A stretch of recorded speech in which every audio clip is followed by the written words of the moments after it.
నమస్కారం గురువుగారు. జూన్ 2వ తేదీ నుంచి గురుస్థానం అయితే మారబోతుంది. ఈ గురువు మారడం వల్ల మీనరాశి వారికి ఏ విధంగా ఉంటుందో తెలియజేస్తారా గురువుగారు? శ్రీమాత్రే నమ. మీనరాశి వారికి గురువు రాశ్యాధిపతిగా ఉంటాడు. అందువలన వీరు గోచారీత్యా గురువు ఎంత బలంగా ఉంటే వారి యొక్క అభివృద్ధి అంత బలంగా ఉండడం జరుగుతుంది. అలాగే గురువు ఈ రాశి వారికి రాశ్యాధిపతి, దశమాధిపతి అంటే కర్మస్థానాధిపతి. వాళ్ళ ఉద్యోగ విషయాలు, వ్యక్తిగత విషయాలు, నడవడిక అంతా కూడా గురువు మీదే ఆధారపడి ఉంటుంది. వీళ్ళ జన్మజాతకంలో గురువు ఎంత బలంగా ఉంటే వారి జీవితంలో అంత అభివృద్ధి రావడం జరుగుతుంది. అదే రాహుతో కలిసి గుడిచండాల యోగం ఏర్పడినా, నీతిలో ఉన్న వివిధ స్థానాల్లో వీక్గా ఉన్నప్పుడు వాళ్ళు బలహీనంగానే, డెవలప్మెంట్ పెద్దగా అనిపించదు. అయితే గోచారీత్యా ఇప్పుడు గురువు వీళ్ళకి పంచమ స్థానమైనటువంటి కర్కాటక రాశిలో ఉచ్చస్థితిలోకి రావడం జరిగింది.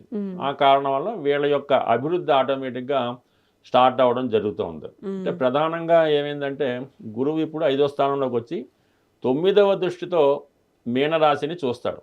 అందువల్ల వాళ్ళకి ఆటోమేటిక్గా వాళ్ళలో ఉన్నటువంటి బలహీనతలన్నీ కూడా తగ్గి కొత్త జీవితం ప్రారంభించడానికి అనుకూలత ఏర్పడడం జరుగుతుంది. ఒక విధంగా దైవం యొక్క దృష్టి పడుతుందన్నమాట. అంటే దైవం రూపంలో తండ్రి గారు అవ్వచ్చు, గురువు అవ్వచ్చు, భర్త అవ్వచ్చు, భార్య అవ్వచ్చు, మేమే దృష్టి పెట్టి మిమ్మల్ని మంచిగా మార్చడానికి ప్రయత్నం జరుగుతూ ఉంటుంది. అంటే ఎందుకు ఎంతగా చెప్పాల్సి వస్తుందంటే ఈ రాశి వారికి రాశి అందే శని భగవానుడు ఉన్నాడు. జన్మశని ఏళ్ళనాటి శనిలో జన్మశని నడుస్తుంది. ఈ జన్మశని ప్రభావం వల్ల జాతకుడు ఏ ప్రయత్నం కూడా చేయడానికి ఇష్టపడ్డమాట. ఏ అవకాశం వచ్చినా కూడా దాన్ని ఉపయోగించే ప్రయత్నం అయితే చేయడం, ప్రతిదీ పోస్ట్ పోన్ చేయడం, ఎవడో ఏదో ఉద్యోగం ఇప్పిస్తానంటే ఈ ఉద్యోగం నాకేందుకు ఇచ్చాడు, వాడికి ఏదో స్వార్థం ఉంది అనుకోవడం, ఈ విధంగా చాలా లేజీగా ఏ పని చేయకుండా ఉండడం జరుగుతుంటుంది. ఈ కారణం వల్లే మీనరాశి వారు విద్యార్థులకి చాలా నిరాశ ఎదురవుతుంది, ఉద్యోగస్తులు ఇబ్బంది పడుతున్నారు. ఈ జన్మశని ప్రభావం ఏ విధంగా ఉంటుంది. చిన్న చిన్న ఏదో ఒక బలహీనత జాతకుని ఆశ్రయించి దాని నుంచి బయటపడలేకపోతుంటారు. ఈ మీనరాశి వారికి ఏదన్నా ఒక అలవాటు ఇచ్చిందంటే, అంటే ఇలాంటి ఏదన్నా అనెతికల్గా అలవాటు అయితే మాత్రం దాని నుంచి బయటపడలేకపోతుంటారు. ఈవెన్ టీ కాఫీ అయినా, కూల్ డ్రింక్స్ అయినా ఏదో దానికి అలవాటు పడడం జరుగుతుంటుంది.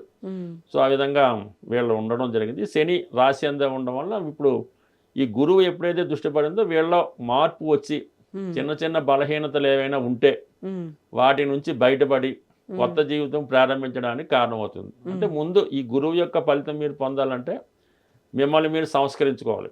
అయితే పంచమంలో ఉన్నటువంటి గురువు మీకు రాశిని చూస్తున్నాడు, అలాగే 11వ స్థానాన్ని వీక్షిస్తున్నాడు. ఇది ఒక అదృష్టం అన్నమాట. అంటే 11వ స్థానం అంటే మీరు ఏదైతే చేద్దాం అనుకుంటున్నారో, మీరు ఏదైతే కోరికలు ఉన్నాయో అది నెరవేరే అవకాశం ఉంది. అది ఏ రూపంలో నెరవేరుతుంది? మీకన్నా ముందు పుట్టిన అక్కయ్యలో, తమ్ముళ్ళు, అన్నగారులో ఉంటే వాళ్ళు అవ్వచ్చు, స్నేహితులు అవ్వచ్చు, అలాగే మీ వృత్తిపరంగా కూడా డెవలప్మెంట్ అయ్యే అవకాశం ఉంది. కాబట్టి ఇప్పుడు మీరు ప్రయత్నం చేస్తే 100% ఆ ప్రయత్నానికి తగినటువంటి ప్రతిఫలం ఈ సమయంలో దొరికే అవకాశం ఉంది.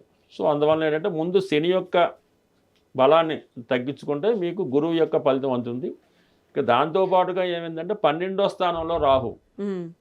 ఈ 12వ స్థానంలో ఉన్నటువంటి రాహు మిమ్మల్ని అక్రమ మార్గాల వైపు, బలహీనతల వైపు తోస్తూ ఉంటుంది అన్నమాట. ఏదో ఫ్రెండ్ రూపంలో వచ్చి మిమ్మల్ని ఆ సమయానికి ఏదో విధంగా పతనం అయ్యే విధంగా ఏదో బార్కి వెళ్దామనో, ఏ సినిమాకి వెళ్దామని ఈ విధంగా టైం వేస్ట్ చేస్తూ ఉంటారు. మిమ్మల్ని ఎదగనివ్వకుండా, మంచి సలహా ఇవ్వకుండా వాళ్ళు మీ గ్రిప్లో పెట్టుకుంటారు. అంటే వాళ్ళ యొక్క అవసరాలు మీ ద్వారా తీర్చుకుంటూ పరోక్షంగా మీ యొక్క నష్టానికి కారణమవుతుంటారు. కానీ ఈ సమయంలో మీకు అవే నచ్చుతుంటాయి.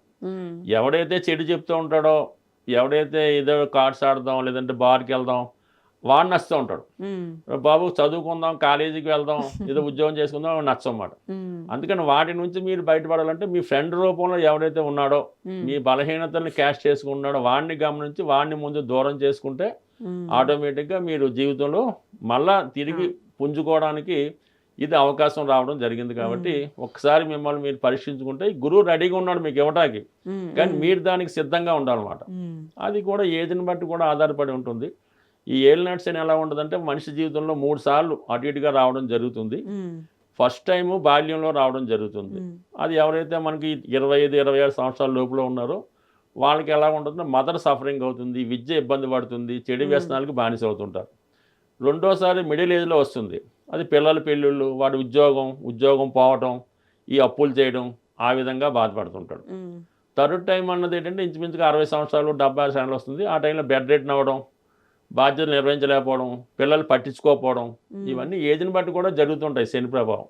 సో అందువల్ల ఇది అందరికీ ఒకేలా ఉండదు. బట్ ఏదైనా ఎవరైతే ఈ సమస్యలతో ఇబ్బంది పడుతున్నారో వాళ్ళు మంచి మార్గంలో మారడానికి ఇప్పుడు గురువు మిమ్మల్ని అనుకూలించడం జరిగింది. ఆటోమేటిక్గా కూడా ఆదాయం పెరుగుతుంది, ఆరోగ్యం బాగుపడుతుంది. కాబట్టి కొద్దిగా మీరు కష్టపడితే మంచి మార్గంలో ఉంటే మీరు ఏ ఏజ్లో ఉన్నా కూడా తిరిగి మళ్ళీ మీ కొత్త లైఫ్ ప్రారంభించడానికి ఇది కారణం అవుతుంది. ఓకే గురువుగారు, ఈ రాశి వాళ్ళు ఏదైతే ప్రయత్నిస్తారో దాంట్లో మంచి ఫలితాలు చూడాలంటే ఎటువంటి పరిహారాలు పాటించాలి, అట్లాగే ఎటువంటి దేవాలయాలకు వెళ్తుండాలి గురువుగారు? 100% మీనరాశి ప్రస్తుతం ముందుగా మనం చెప్పినట్టు శని భగవానుడి ప్రభావం నుంచి బయటపడాలంటే క్రమశిక్షణతో మెలగాలి. చిన్న చిన్న బ్యాడ్ హ్యాబిట్స్ ఉంటే వాటిని దూరం చేసుకోవాలి. ఎర్లీ మార్నింగ్ లేచి ఒక అరగంట వ్యాయామం వాకింగ్ చేయవలసి ఉంటుంది. పెద్దవాళ్ళని గౌరవిస్తుంటే ఆటోమేటిక్గా శని భగవానుడు కంట్రోల్ అవుతాడు. ఎట్టి పరిస్థితుల్లో అబద్ధాలు ఆడొద్దు, అక్కలేని ప్రామిసులు చేయొద్దు. తర్వాత 12లో రాహు ఉన్నాడు. రాహు ప్రభావం నుంచి బయటపడాలంటే మీకు ఎవరైతే బ్యాడ్ ఫ్రెండ్స్ ఉన్నారో, ఎవరైతే బ్యాడ్ డైరెక్షన్ ఇస్తున్నాడో వాళ్ళ నుంచి బయటపడటం, వాళ్ళని దూరం చేసుకోవడం మంచిది. అయితే రాహు ప్రభావం బయటపడాలంటే అమ్మవారిని, కనకదుర్గ అమ్మవారినో కాళీమాతను, శక్తి స్వరూపాన్ని ఆరాధించడం వల్ల ప్రతి శుక్రవారం అమ్మవారి ఆలయం దర్శించుకుంటూ ఈ దేవి కట్కమాల లాంటివి చదవడం వల్ల ఆటోమేటిక్గా ఇటువంటి వాటి నుంచి బయటపడతారు. ఎప్పుడైతే ఈ రెండు నుంచి బయటపడ్డారో గురు ప్రభావం పడుతుంది. గురువు అనుకూలత కావాలంటే సాక్షాత్తు మీకు విద్య నేర్పిన గురువు, మీ తల్లిదండ్రులు, దక్షిణామూర్తితో శివుడు ఏదో ఒకటి పట్టుకొని ప్రతి సోమవారం రోజు ఏదైనా శివాలయం దర్శించి ఆ శివుడికి ఆవు పాలతో అభిషేకం చేసుకోవడం వల్ల కంప్లీట్గా మీకు జీవితం మళ్ళీ తిరిగి చిగురించి కొత్త జీవితం ప్రారంభమయ్యే అవకాశం ఉంది. ఏదైనా ఇంకా ఇంట్రెస్ట్గా ఉందనుకున్నవాడు మీరు మంచి ముత్యాన్ని ఒక 5 క్యారెట్లు 3 క్యారెట్లు వెండిలో తయారు చేయించి ఉంగరం వేలకి ధరించడం వల్ల చాలా మనశ్శాంతిగా ఉండే అవకాశం ఉందండి. ఇప్పుడు మీన రాశి వారికి మనశ్శాంతిగా నిద్ర పట్టడం లేదు. హాయిగా నిద్ర పట్టాలంటే మీరు ఈ విధంగా ముత్యం ధరించి మెడిటేషన్ చేసుకొని చక్కగా ఎటువంటి బాధలు లేకుండా ఉంటే హ్యాపీగా ఉండే అవకాశం. బట్ ఏదైనా మీ జీవితంలో మార్పుకు కారణమైంది, అది మీ చేతుల్లో ఉంది, అది మీ ఇష్టం. గురువుగారు, ఈ రాశి గురించి చూసుకుంటే చాలా మంది ఇవి ఆల్రెడీ చెప్పేసి ఉన్నారు. రాశి అంటే గురువు మారితే ఎలా ఉంటుందని చెప్పేసి. సో కొంతమంది బాగుంది అంటున్నారు, కొంతమంది బాగాలేదు అని అంటున్నారు. సో మీ ప్రకారంగా ఏది కరెక్ట్, ఎలా తీసుకోవాలి గురువుగారు? దానికి ప్రధాన కారణం అయితే గురువు మారడం వల్ల 5వ స్థానంకి వచ్చాడు, చాలా మంచి స్థానం. పంచమ స్థానం అంటే సంతానం యొక్క అభివృద్ధి కలుగుతుంది. మీలో ఉన్నటువంటి టాలెంట్కి తగిన గుర్తింపు రావడం జరుగుతుంది.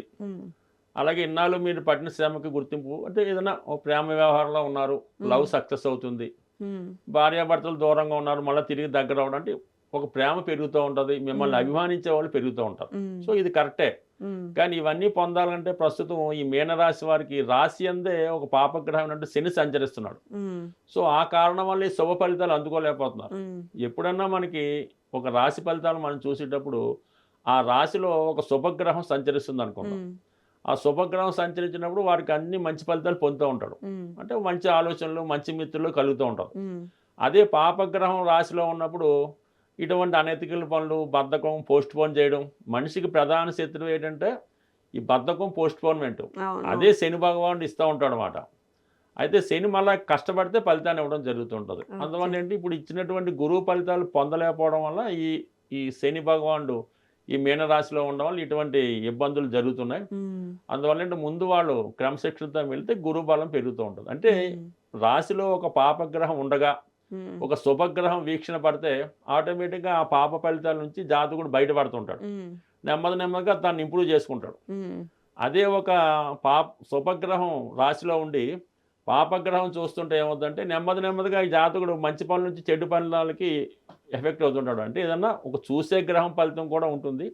శుభగ్రహం చూడటం వల్ల శుభ ఫలితాలు పొందుతాడు, పాపగ్రహం చూడటం వల్ల పాప ఫలితాలు పొందుతుంటాడు. ఇప్పుడు ఈ రాశి వారికి శుభుడైనటువంటి గురువు చూడటం వల్ల ఖచ్చితంగా శుభ ఫలితాలు పొందుతాడు. కానీ పొందాలంటే మనం ముందు ఈ పాపగ్రహం యొక్క ఫలితాన్ని తగ్గించుకోవాలంటే శని యొక్క ఫలితం తగ్గించుకోవాలంటే క్రమశిక్షణతో మెలగాలి, అబద్ధాలు ఆడకుండా నిజాయితీగా ఉండాలి. అప్పుడు ఆటోమేటిక్గా ఇది మన గురుగ్రహం అనుగ్రహించడం జరుగుతుంది. అందులో ఇదే తేడా, అంత మించి ఏం లేదు. అంతా బాగుందంటే బాగుంది, బాగలేదంటే బాగలేదు. అది మనకు ఉన్నటువంటి మిగతా గ్రహాలు బట్టి కూడా ఆధారపడి ఉంటుంది. కాబట్టి ఏదన్నా ఒక మంచి ఫలితం ఒక గ్రహం మాత్రమే ఏం లేదు, ఒక చెడు ఫలితం ఒక గ్రహం ఏం లేదు, 2-3 గ్రహాల కలయికతో జాతకం ఫలితం పొందుతూ ఉంటుంది. కాబట్టి ఇవన్నీ మల్టిపుల్గా ఉంటాయి. బట్ ఎప్పుడైనా శని భగవానుడు క్రమశిక్షణతో జాతకుడిని వంచి మంచి ఫలితం ఇస్తాడు, మ్మ్. గురువు ఆటోమేటిక్గా సుఫలితం ఇచ్చేస్తుంటాడు. స్వస్తి. చాలా చక్కగా వివరించారు గురువు గారు, ధన్యవాదాలు. సరే అమ్మా.